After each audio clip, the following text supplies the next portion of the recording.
Judges 5:14, the Bible says, out of Ephraim was there a root of them against Amalek. After thee, Benjamin, among thy people, out of Machir come down governors, and out of Zebulun they that handle the pen with the writer. And the princes of Issachar were with Deborah, even Issachar, and also Barak. He was sent on foot into the valley. For the divisions of Reuben there were great thoughts of heart.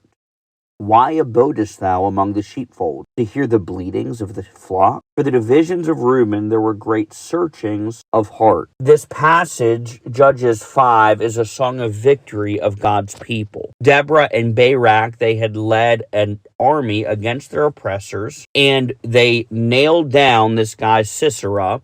They've thrown off their oppressors, and then they sing the song of praise. And in this song of praise, it tells us that this man Barak, he went down to the tribe of Reuben in an effort to get this tribe of Israel engaged in the war with them to throw off the oppressors of God's people. And the Bible records for us that there were great thoughts of heart among the people of Reuben. That means that their hearts were stirred. They had great intentions. They had great dreams, great hopes, if you will, of getting involved in this battle and throwing off their oppressor. But when it came time for the actual battle, the children of Reuben stayed in the valley, stayed with the sheep, with their feet up, listening to the bleating of the sheep. The tribe of Reuben chose a somewhat carefree life over getting in the battle with the conquerors.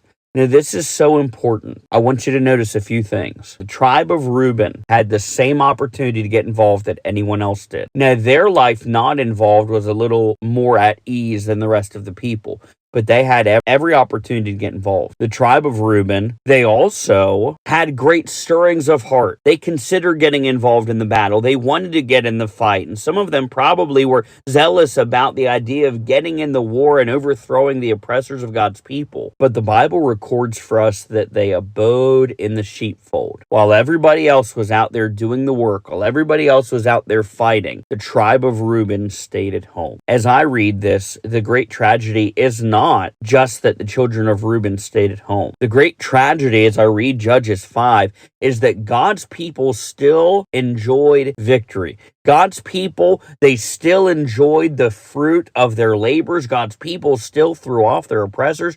God's people were still able to see God work mightily in their life and bring them a victory. But the children of Reuben missed out on that victory. Yes, the children of Reuben got to enjoy some of the spoils of war. They got to enjoy the freedom that Israel had purchased with their fighting, but they are forever recorded as having sat on the sidelines while everybody else won the victory. I remember as a young man, 17 years of age, I got tired of watching God use my pastor. I got tired of watching God use my mother. I got tired of watching God use my teachers and my youth workers and not seeing God use me personally. I decided as a 17-year-old young man that I wanted to impact change. And what I could do may not be much, but I wanted to do everything that I could do as long as I could do it to impact a change. And by the way, not only to see victory for the Lord, but that I might later enjoy the victory, having known that I contributed just a portion to the victory. I wonder today, Christian, are you missing out on a victory because of a life of ease? Are you missing out on the victory that you could be enjoying with the rest of the camp of the conquerors,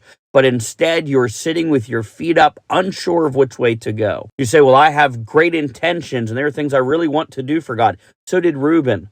There were great thoughts of heart, but they never actually went. I wonder today, this is the entire devotional. Are you stirred to action, but not moved to action? Do you want to serve God? Do you want to see God accomplish something in your life and in your family and through you, but you're sitting idly by? Might I encourage you that you get in the fight? There is a victory to be had, and if you waste too much time sitting idly by, you are going to watch as you miss out on a victory. Let me be the first to say, I don't want anyone that I care about to miss out on the joy of victory in Jesus. And you and I can experience that together, but we've got to be willing to get in the battle. I want to encourage you.